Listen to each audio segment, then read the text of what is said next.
Magnificent arrangements at the Red Fort in Delhi. Guests and intellectuals from all across the globe, inviting great leaders to be the chief guest of the event. Speeches on the socio-economic and technological advancement of the country. Songs of patriotism getting heard in every corner to commemorate what we call as Independence Day. But take a moment to think. What about the girl molested on the very day of 15th of August? What about the reports of communal rights surfaced from the very state of Delhi? Is it no one who speaks against this all? They are. But their voices doesn't sustain to the cacophony of the heated debates on these issues for just earning a few TRP and nothing else. Honorable jury members of the left, my thoughtful audience, a very good morning to one and all. Today, me Ravi will be elucidating the topic, are we independent? Whenever we come across words like Desh ki dharti, independence, sovereignty, what type of imagination flashes over your head?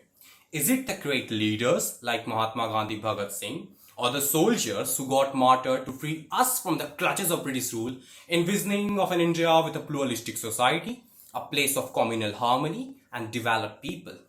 But are we really heading towards the envisioned India? Or if I say in another way, that initially the Britishers used to suck our independency, now it's by our own people.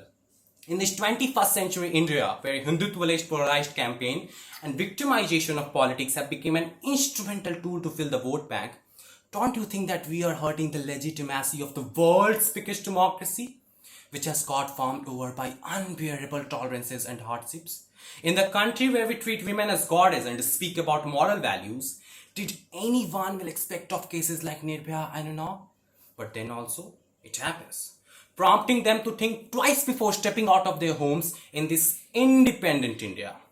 In the country where we proclaim a robust executive, judiciary and legislature, how can there be 5 custodial deaths on a daily basis, cases of corruption against our representatives, and 40 million cases still pending in the Supreme Court?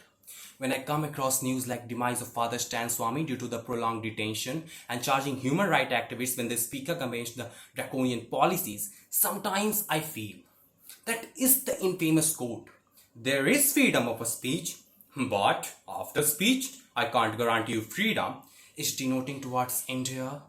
We have 560 million people under the age of 25, when the rest of the world aging, we are the youngest country. One may could assume that we have the potential to reign over today's evolving era.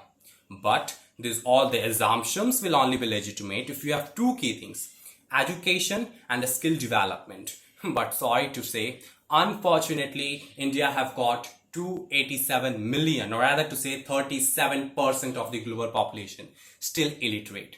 Aren't the young and creative minds of our country still in the clutches of unawareness and ignorance? In the country when children don't feel free to choose their subject or passion due to some prejudices, or maybe our education system can be called truly independence? Summing up, whatever the argument I have pressed upon, it was an endeavor to reconsider the prolonged issues of the modern India, and it's not like that we have not achieved anything in the last 74 years. Even after such a diversified culture, many have predicted that it will not last long. But it was our commitment to the core constitutional principles that led India to not only sustain as a nation, emerged as a torch bearer. I would say that a lot had been done, but a lot had to be done. Jai Hind, Jai Bharat.